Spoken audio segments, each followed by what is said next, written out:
Are cryptids allowed to vote? We've heard about crop circles, but what about crop squares? Answers to these questions and more on this episode of This Paranormal Life! Hey! Hello, and welcome back to This Paranormal Life, the weekly comedy podcast where every Tuesday we get to the bottom of a different paranormal tale, case, beast, claim, and at the end of the episode decide whether we, as experts, think it's really paranormal or not. As always, you're being joined by me, Kit Greer-Mulvena, and my co-investigator, paranormal expert, Mr. Rory Powers. How are you doing today, Rory? We've heard all about crop circles. What about crop tops? Oh! Potentially the most paranormal piece of clothing someone can wear. A shirt that implies since you left the house, you've grown twice as tall. Right, yeah. You know? That's why I kind of like him. You know, to be fair, I don't think I necessarily have the midriff to be able to pull off a crop top. If you do. But it does kind of look like the people who are wearing them have accidentally dunked themselves in some nuclear waste at some point in the day and kind of Hulk style grown out of their clothes. I was going to say, it's giving Incredible Hulk. Yeah. Yeah. No, but I am happy and excited to be back here, Kit, for a brand new investigation. It's been an exciting week for me today because a new little responsibility entered my life. I'd been trying to make it happen for a while, and I'm very happy to say that we're joined by a third today on the podcast. Huh? I actually got a new Tamagotchi. Oh, wow. A new Tamagotchi, so it's a big week for me. I thought you were banned from owning those. No, this is actually court-ordered. The judge says, until I can prove that I can keep a Tamagotchi alive for a week, I'm not allowed to see my children again. That's fair. I think after you failing to pay all of the support for so many years. Right. They're like, if you kill a digital pet, we're not giving you control of a human life again. That's crazy they wouldn't even let you work with a plant. Right? You know, like even just giving you just a simple fern. They say that all a plant needs to survive is sunlight and water. I gave it plenty of sunlight, and something better than water, Red Bull. Yeah, okay. That's so the plant should have been twice as strong and way more energetic. That's not my fault. Why does it sound like you put this plant in a tanning bed or something? It's too much sunlight. Trying to speed run the process. My Tamagotchi has shit itself. I'm just seeing right now there is poo on the floor. They can. Oh, they can. Really? There is digital poo on the floor. So I'm just going to clean this up real quick because I'm a good parent. It is crying. And so I'm just going to discipline it real quick. Okay, bad parent. Where's a stick? Is there a digital stick? It is, yeah. Every option. I'm like, it's I'm really hungry and it seems to have shit itself. So I'm going to discipline it real quick. It's like, isn't there a feed option? And also, if it's annoying you, you can just turn the lights off and it just lives in the dark. Like my fern. Okay. All right, Fritzl. This is getting very, very dark. I am very disturbed. Listen, I'm happy to say it's almost been a week and Dolores, my Tamagotchi, is still alive. Dolores is still alive. Why have you given it the name of like a 1920s flapper? Just a lady who was probably on the Titanic. Dolores has been alive for 5 days because I originally had Tander. Tander died. I will say when my daughter was young enough to need a baby monitor, you know, the baby monitor, it was a pretty good one. It was like, not all of them have like a little video feed. It was like a little security camera, black and white, night vision. It was quite cool. It was a little hand-me-down one. One of the features I found questionable was the walkie-talkie feature. Oh, that's cool. Because, you know, the logic is, okay, you're in bed, your kid's in bed in another room, they cry, wah, wah. It comes through, you hear it, it means you can go attend to them. They also built in a feature where you can talk back. Yeah, you don't have to leave the bed. To the child, which is questionable in itself. Cora, we're hearing reports of rumbly-tumbly. We're dispatching 2 Petty Faloo to the scene right now. It's a 1092. It is a 1092. Dispatch, this is Big Daddy. We got a request for some cuddles and an early breakfast. Come in, over. We got a request to leave bed and watch cartoons in the living room. Request denied. Unfortunately, it is not. The sun has not risen. It is not really morning time yet. We're getting reports of a dirty diaper. Mother, could you please report to the scene of the crime? No. No, you do it. Saying all of this naked on my side, in bed on a pillow. Rory, we are burying the lead. We do, of course, have a fantastic paranormal investigation to get into today in one of our favorite locales right here on planet Earth in the Milky Way galaxy. We are going to get right into today's investigation after a couple of words from today's sponsors. Remember, every episode of This Paranormal Life is available ad-free right now at patreon.com/This Paranormal Life. Link is in the description of this podcast, or if you're on YouTube, in the description of the video. Check it out. This investigation comes courtesy a quick thank you to Sandy Harrison, who emailed this one in to This Paranormal Life podcast at gmail.com. Fair play about 5 years ago. Oof. Sorry to keep you waiting, Sandy. Hope you're still listening, Sandy. And our terrifying tale kicks off in a theatre in Australia. All right, Jimmy, good luck in your first shift tonight. The show's sold out, so just remember your training, mate, and things will go off without a hitch. Thanks, boss. All right, ticket office ready. Ready! Concession stand. Ready! And my brand new usher. Ready, boss. You join us at the legendary Princess Theatre on Spring Street, Melbourne, the oldest theatre in Australia. I believe they call it Melbourne. Believe they pronounce it Melbourne. Melbourne? Melbourne. Oh, how do you say it? That's how I say it. Because I'm cool with the locals. You don't say Melbourne. Yeah, I do. Absolutely. What did I say? Melbourne. I didn't do a hot. Did. I didn't say. You gave it a Melbourne hard identity. He did. Melbourne. Yeah. Melbourne. Oh, we're both gonna get roasted for this. Melbourne. Melbourne. I'm saying it like Blackburn. That's how I want to say it. Yeah. It's not Melbourne. Melbourne. God damn it. Why do we always get flamed when we do an Australian episode? I live in fear of Australians, okay? I live in fear of these people.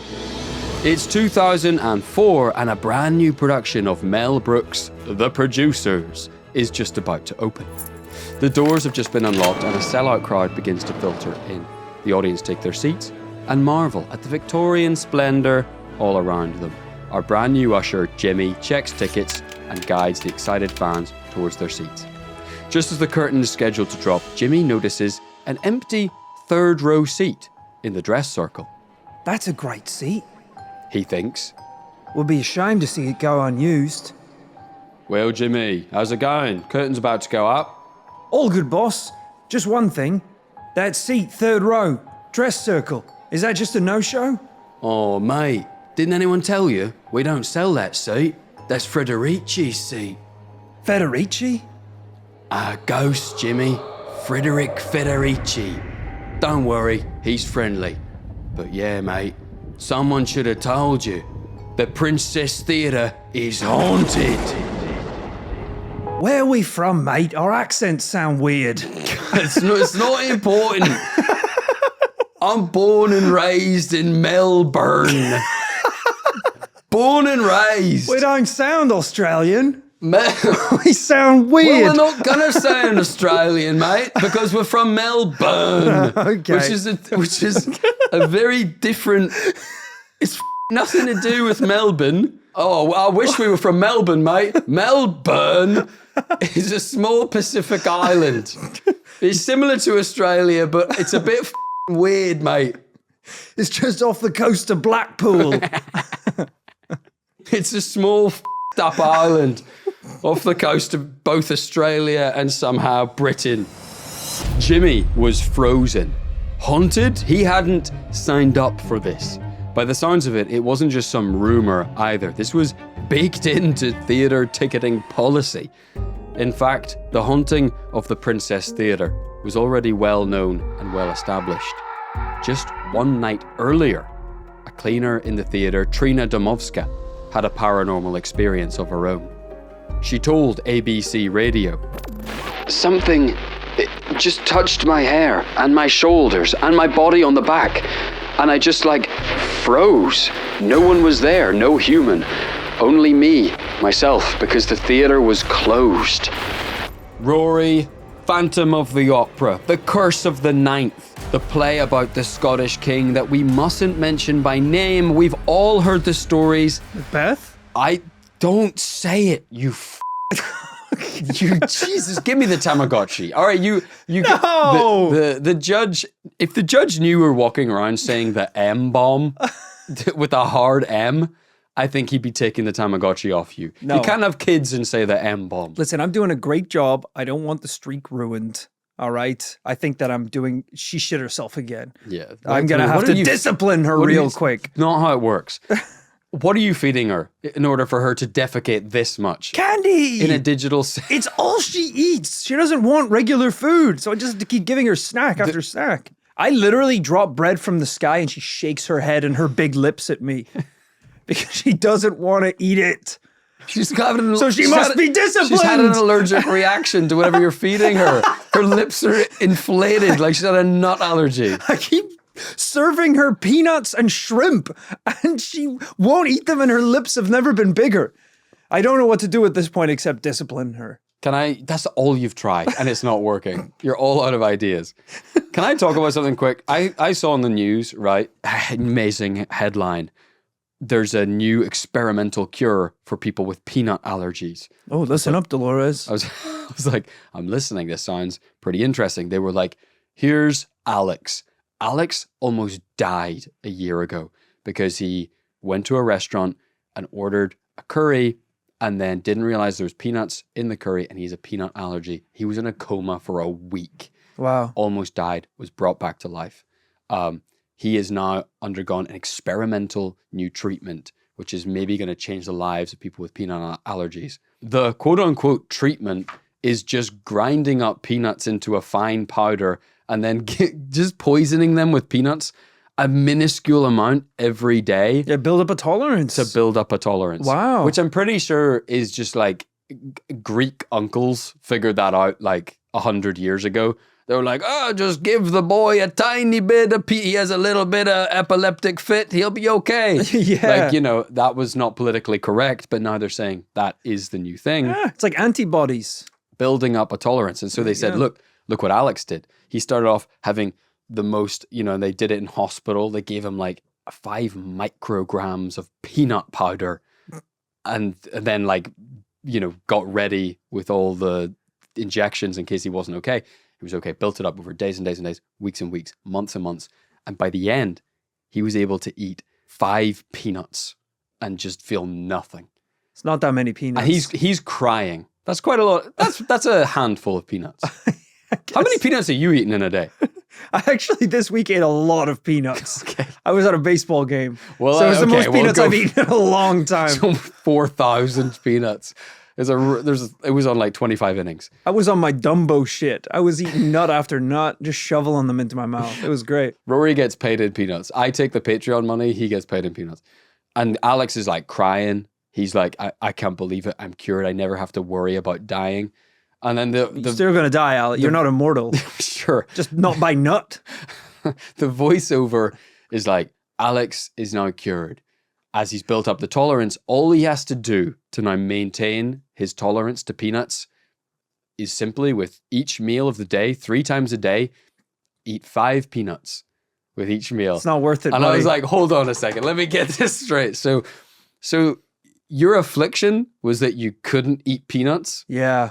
And then the cure is you have to eat peanuts with every meal for the rest of your life. And it shows him sprinkling peanuts on his breakfast cereal in the morning. And I was like, crunchy nut? Hell yeah. I was like, did this doctor who designed the study have a shriveled up monkey paw? He was like, design a cure for people with peanut allergies. And it was like, it is done. This is an episode of The Twilight Zone. What kind of evil wizard devised this cure? There's worse things to have to incorporate into every meal than nuts, let me tell you. They go pretty good with a lot of stuff. Very rarely in a day would I not be up for a handful of nuts. Don't clip that out. Don't clip that out for sure. But scientists are like this. This is like when I read that the scientists devised a cure for arachnophobia, fear of spiders. You have to eat 5 spiders. You have to eat 5 spiders. Yes. Wait, what? Yes. They were like, we figured out the amount of spiders you have to eat. And it 100% What? cures arachnophobia. Oh my God. Which is Not so- worth it. So cruel. Not worth it. And also, I know that's a lie because scientists also tell us that we accidentally eat like 1 million spiders a year. So no one should be afraid of spiders then. Don't try that at home. If you've got a peanut allergy, please don't try the Greek uncle method. You have to go to hospital, I think, and do it scientifically. Yeah. Getting back to what I was talking about, Rory, we have a haunted theater on our hands.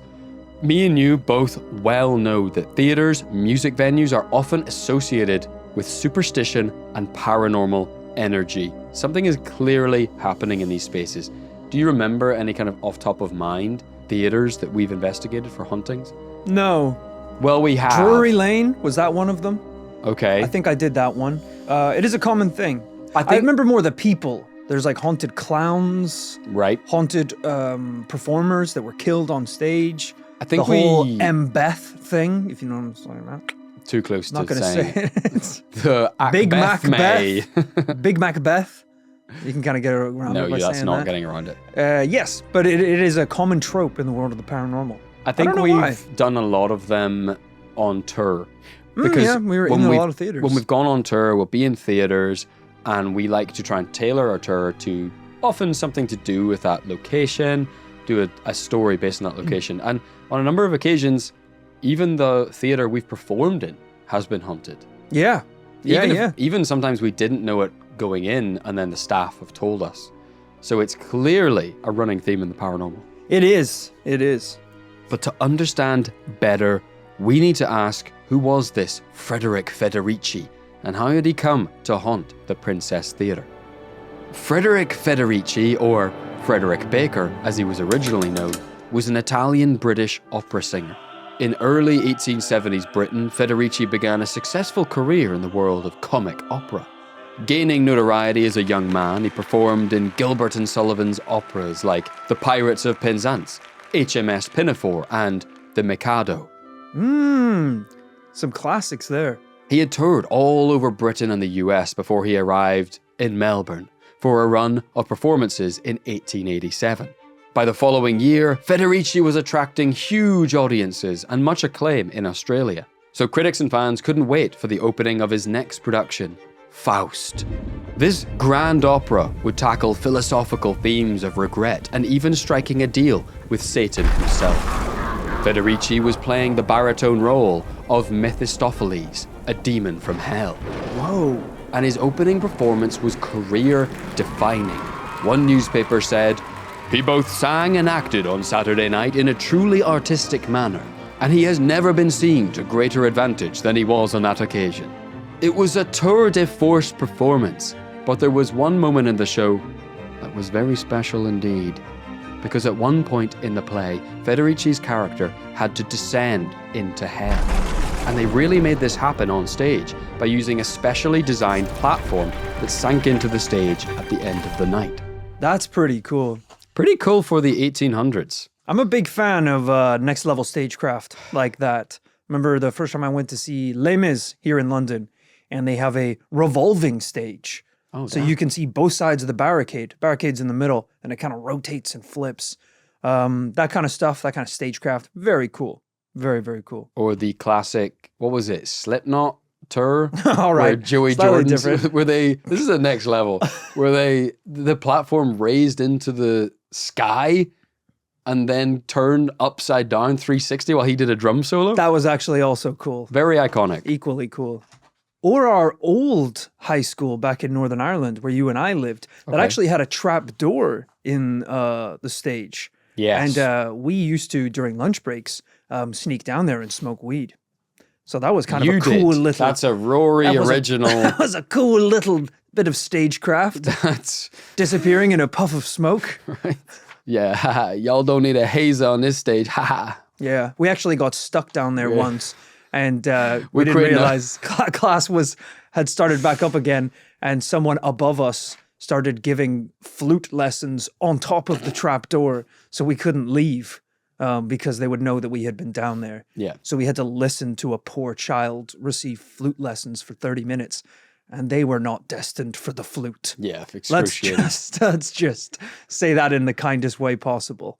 It's becoming clear why you're a bad father. You know, the pipeline from basement weed smoking to disciplining a Tamagotchi incorrectly is just, it's just a tube. Oh my God, she Straight evolved. pipeline. And she has a beak. I'm not joking. Really? Something's gone massively The wrong. lips were a step.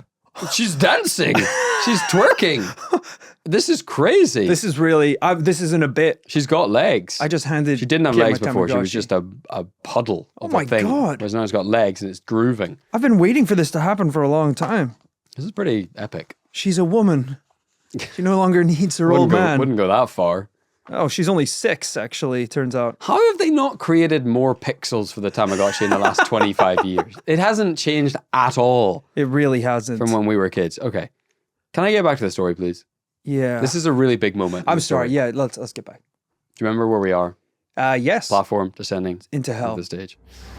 But as if by some bizarre and poignant poetic irony, one night, as the platform descended under the stage, Federici had a massive heart attack. Whoa.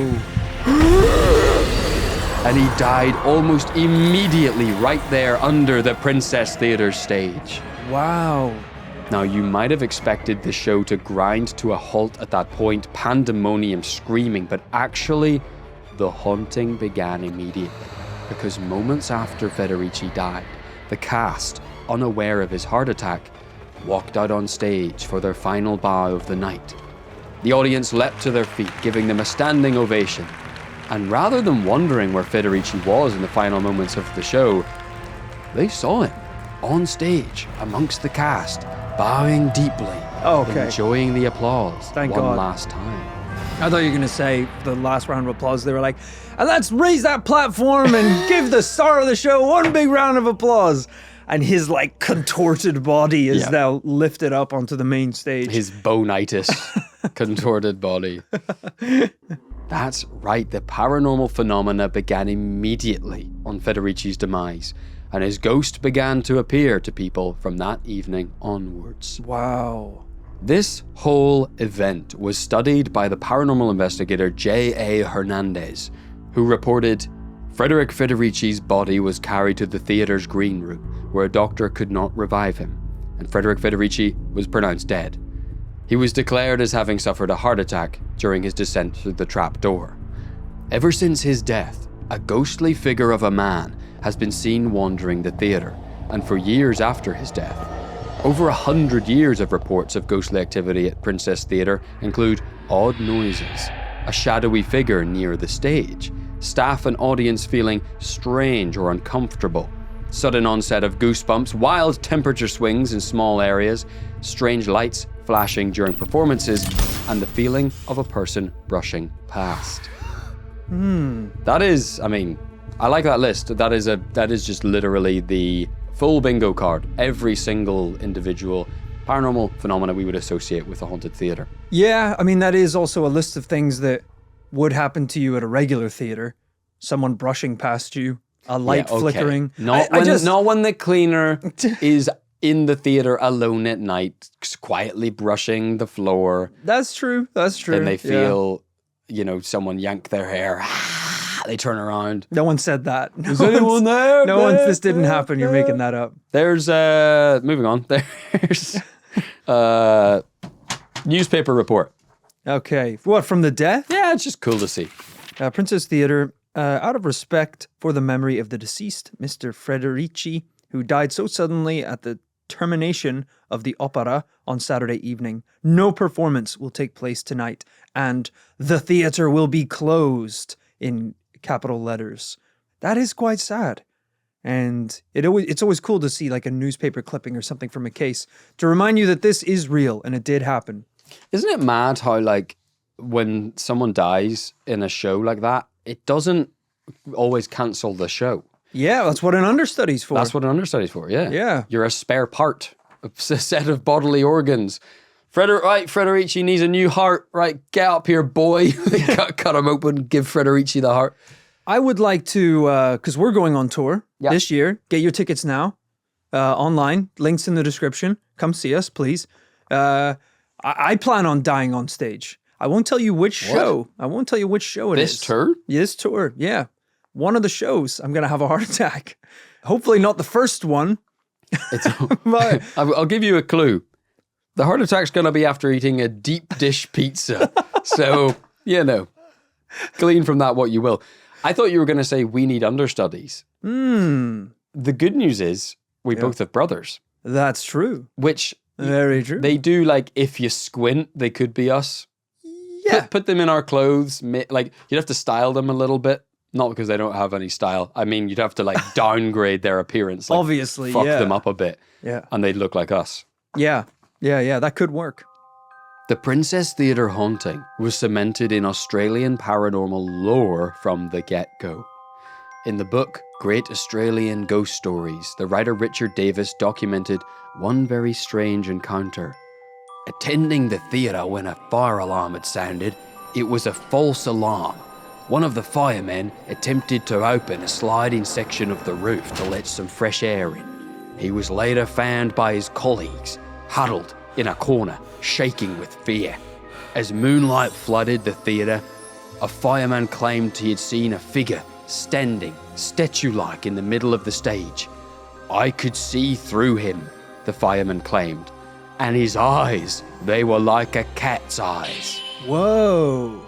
And a fireman, an Australian fireman. God damn. That is we're talking Zac Efron post-plastic surgery. We're talking beefy. We're talking scary looking. Yeah. And that is a guy who's not going to be terrified easily by much. And he's, quote, huddled in the corner. Yeah. I mean, a translucent person with cat's eyes, that's a pretty scary thing to behold. But while this encounter terrified that witness, the theatre's managers claim that Federici is a friendly ghost, like Casper, and some seem to agree. One theatre director, Jesse Kane, says he's really more of a good luck omen, saying, Fred is very much a benevolent presence. Nothing nasty ever happens. He's like a friendly poltergeist. Again, this kind of taps into the superstitious nature of theatre. We've mentioned it before with the M play, the Mbeth play, the Scottish play. You can't say it, and if you say it, something bad will happen. Someone will break a leg, someone will die, a piano will fall on them like Wile E. Coyote. Yeah. I said it earlier, and now my Tamagotchi has a beak. It's not a bad thing. There you go. It's a bit less disturbing than the lips. Yeah. She's still dancing, too. But let's stay on track. I'd be dancing, too, if I had lips like that. But it's true. It goes to show that the superstition swings both ways. It can be bad, but it can also be good. Kind of theater people, or if they are superstitious, they might also interpret it in a different way. They go like, because if you're putting on a production and, maybe you didn't have a great opening night, the reviews weren't so good. Yeah. But then one night you see Federici in the stand, see-through, big glowing cat's eyes, giving you 2 thumbs up. You'd kind of feel a little bit like, okay, he's given us the blessing. Yeah. And also, when people say that he's a friendly ghost, I could also understand that, because even though his death was tragic, he died doing what he loved. Yeah. During a performance that people said was the best of his entire career. So true. That's how I want to go out, in my prime, So don't applaud too loud or Rory will end it all. He'll be like, this is it. This is the high point. If people clap enough when we walk out on stage during our first show, I'll be like, this is it. Pull out a handgun. Kid's like, no. The audience scatters. He's got a gun. No, it's for me. It's for myself. That's the saddest thing you could say after you pull out a gun. No, it's for me. The police burst in. Sir, put down the firearm. No, it's for me. It's fine. Yeah, I like this idea of friendly ghost. I'd like to see it. More of that, please. But it also appears that the ghost stories surrounding the Princess Theatre don't end with Federici. Other ghosts are well known. This suggests the location itself might possess some powerful paranormal energy. One famous ghost associated with the theatre is the Lady in Grey. Legend has it she was an actor who died in the theatre in the early 1900s. Said to haunt the dress circle of the theatre, many people have witnessed her in a long, flowing grey gown. It's said one of the most famous encounters was where an entire group of workmen in the 1920s saw the Grey Lady for themselves. I will say, I could see Rory's eyes glazing over at this point. A little bit, yeah. Lady in Grey is one of the most typical ghost sightings of all. Yeah, lady in fill in the blank. That's when my brain starts to turn off. It's always a flowy dress. It's never like a cute pantsuit. Yeah. It's never, like we mentioned earlier, some Doc Martens. jean shorts, crop top. Yeah, always lady in blank, lady in white, lady Yeah. in blue, lady in black, lady in gray. As soon as I hear that, you've kind of lost me a little bit. Okay, well, let's move on. It's just too generic. It's just a little too Okay, generic I'm for me. losing I you. like the specifics in a case. I like the details. I like unique stories. I think that's where believability comes from, is the smaller details. Beep. That's this case flatlining because Rory is checked out. But we're not investigating the lady in gray. We're investigating this other ghost. But I will say, whilst the Lady in Grey is not interesting in a sense, it's not. It's too general to really latch onto.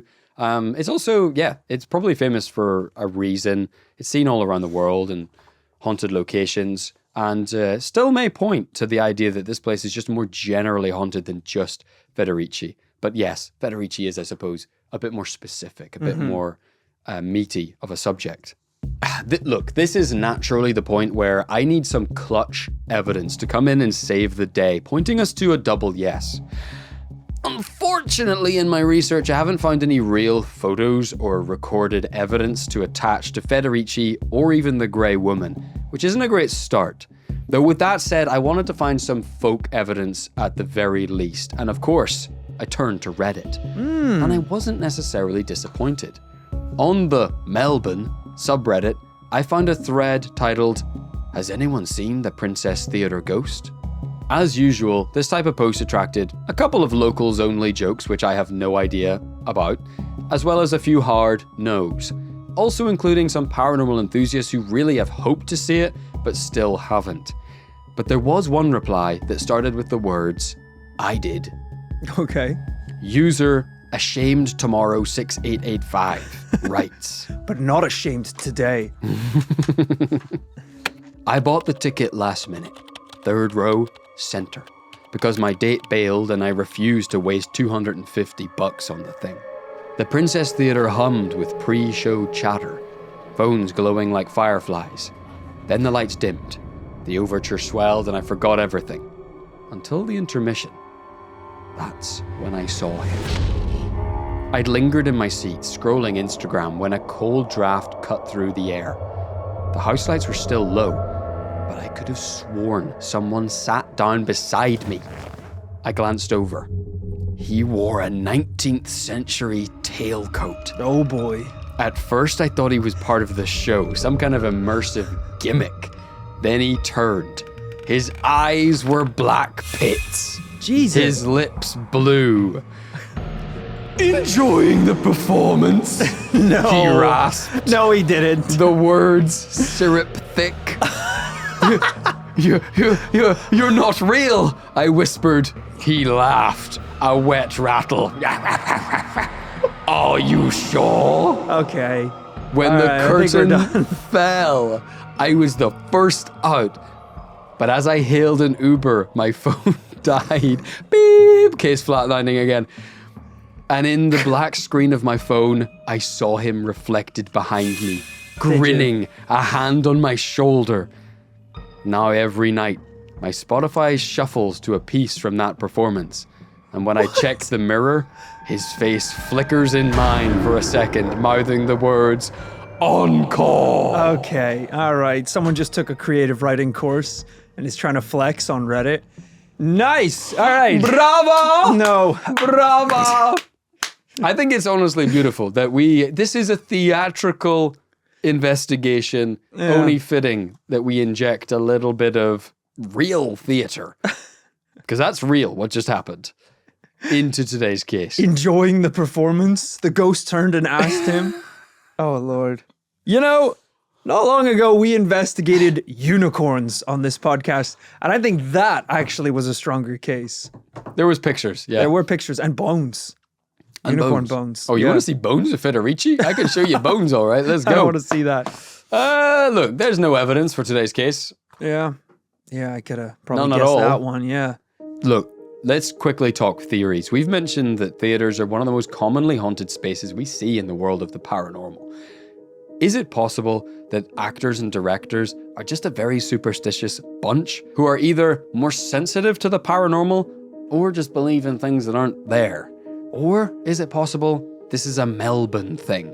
It is true that Melbourne has a rich history of haunted locations, everything from haunted cinemas to the haunted Queen Victoria Market, built on the grounds of the old Melbourne Cemetery in the 1860s. Loads of stories I'd love to get to another day, but from my research, it doesn't really seem significantly more haunted than any other historic city on Earth. Yeah. Any old city, you throw a dart and there's a building where someone's seen a ghost or seen a cryptid or heard a legend of a story, of a tale. It just happens a lot. And as you said, the theater crowd, we used to run with them. They are a superstitious bunch. We smoked weed under the stage. Yeah, we're into theater. We're specifically inside the theater stage. Our high school friend Scott Hamilton had a heart attack down there after smoking too much weed. Not name checking Scott Hamilton. Jesus Christ. I had to resuscitate him under the stage mid-high school performance.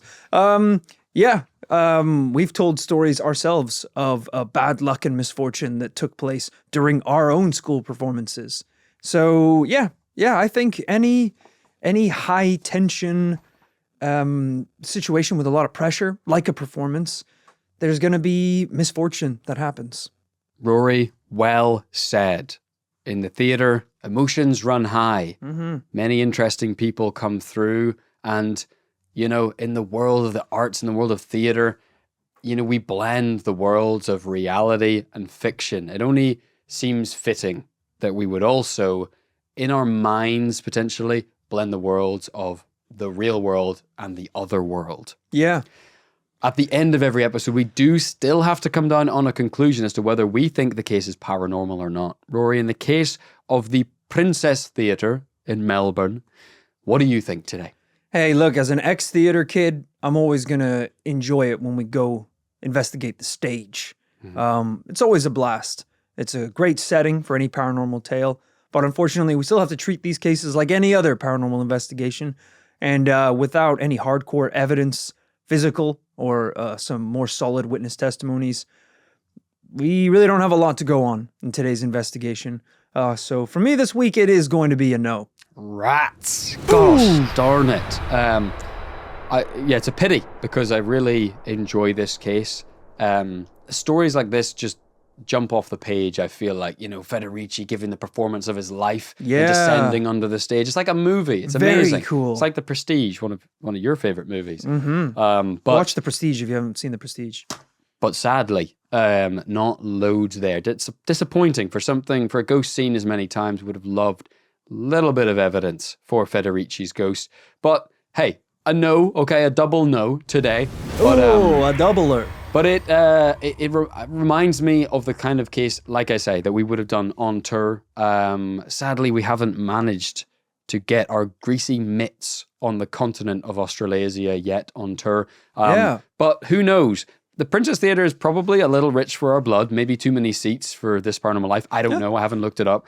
But gosh, that would be really fun, wouldn't it? That would be cool. Perform in the Princess Theatre. Who Maybe knows? we'll be like, hey, let's just leave a bunch empty for Federici. Because they just the whole usually kind of dress circle, yeah. The expensive seats, those are empty for Federici. Oh, we sold 35 out of a 700-seater venue. Well, those are for the ghosts because we have a lot of deceased fans. We just want to make sure we want to leave space for them. Well, we want to hold space. I'll Google it. I'll Google the capacity, see if this is possible. If this is possible for our future. Yeah. Well, Kit did say that it is a double no at the end of today's episode. But of course, we have one more vote today. Is it a triple no? Dolores, what do you think? What do you think, sweetheart? Is it stop dancing? Stop dancing or I'm going to discipline you. Okay. I swear. She doesn't seem interested at all. but she is hungry and not very happy. Both of those stats are at an all-time low.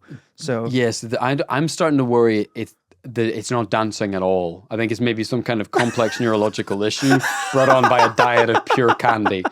Because if I assumed it was happiness, I did assume that. I didn't know a Tamagotchi could have diabetes, but it seems that Dolores does in fact have it.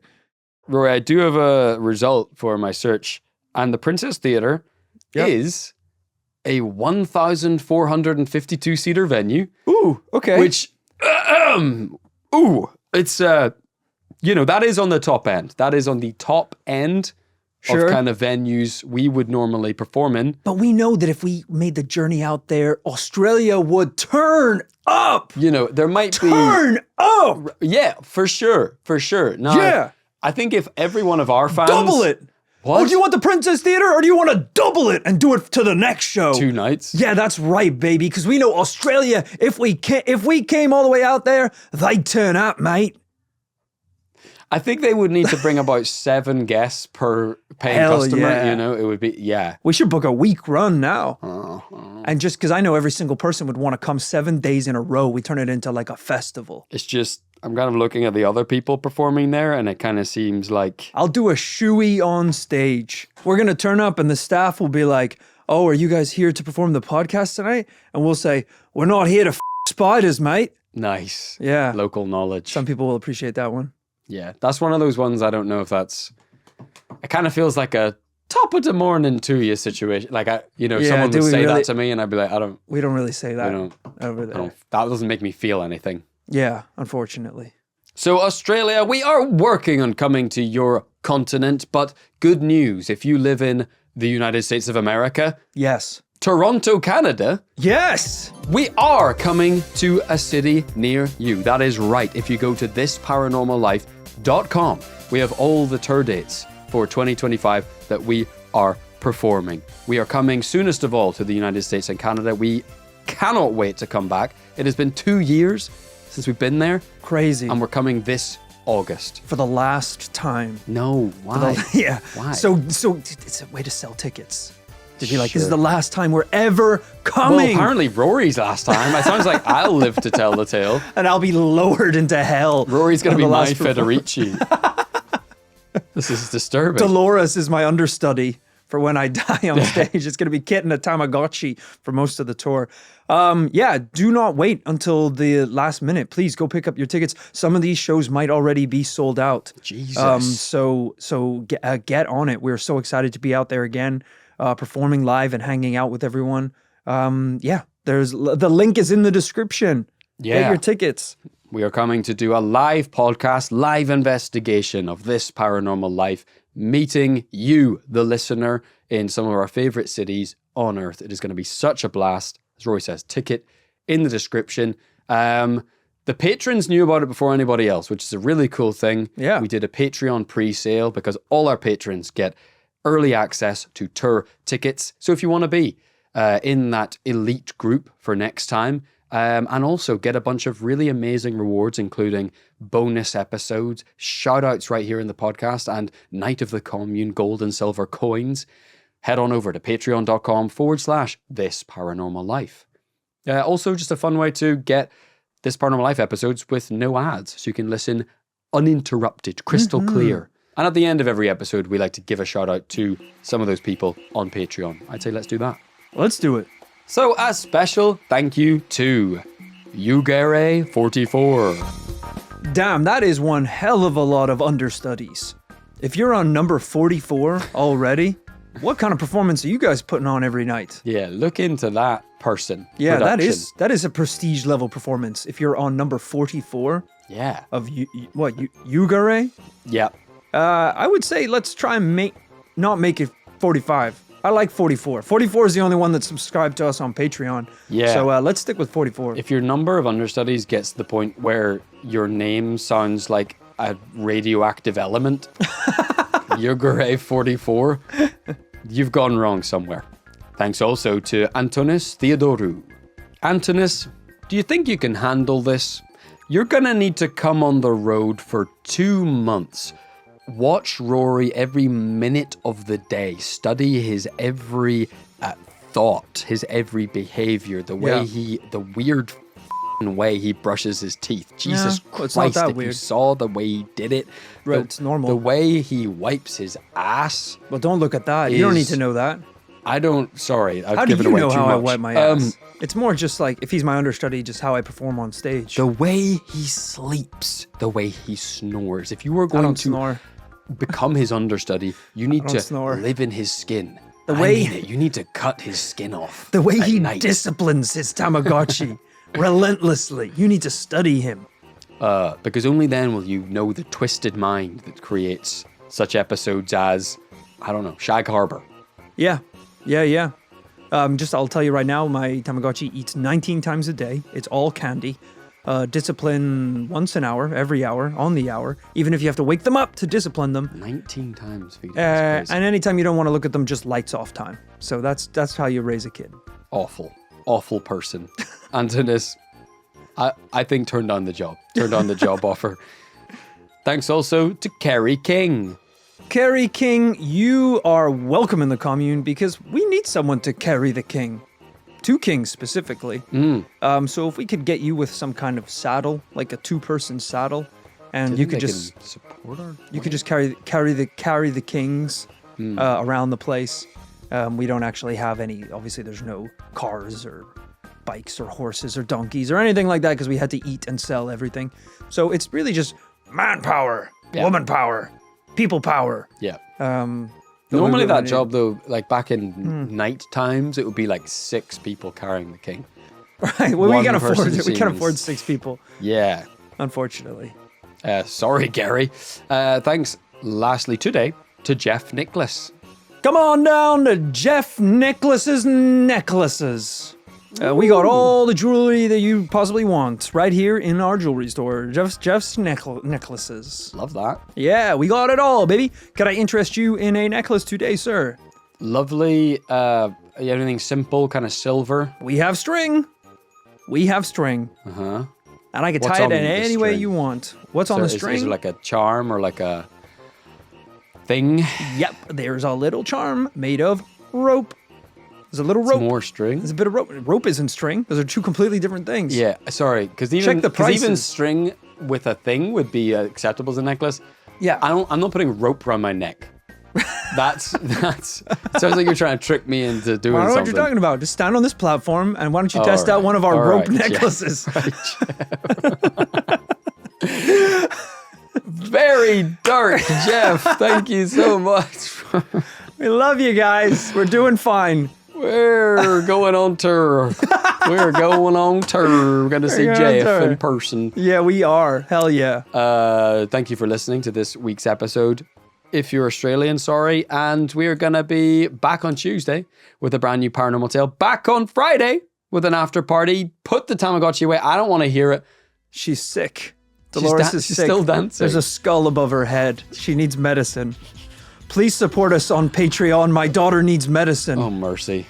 I'm going to discipline her real quick. Remember to live fast, investigate, and Die young, baby. Dolores will.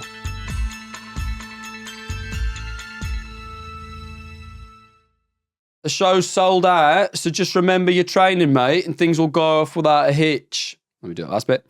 And things will go off. Things will go off. And things will go off without. No. Things will go off. Things will go off without a hitch. Brutal. Let's just do it one more time. I'll do it one more time.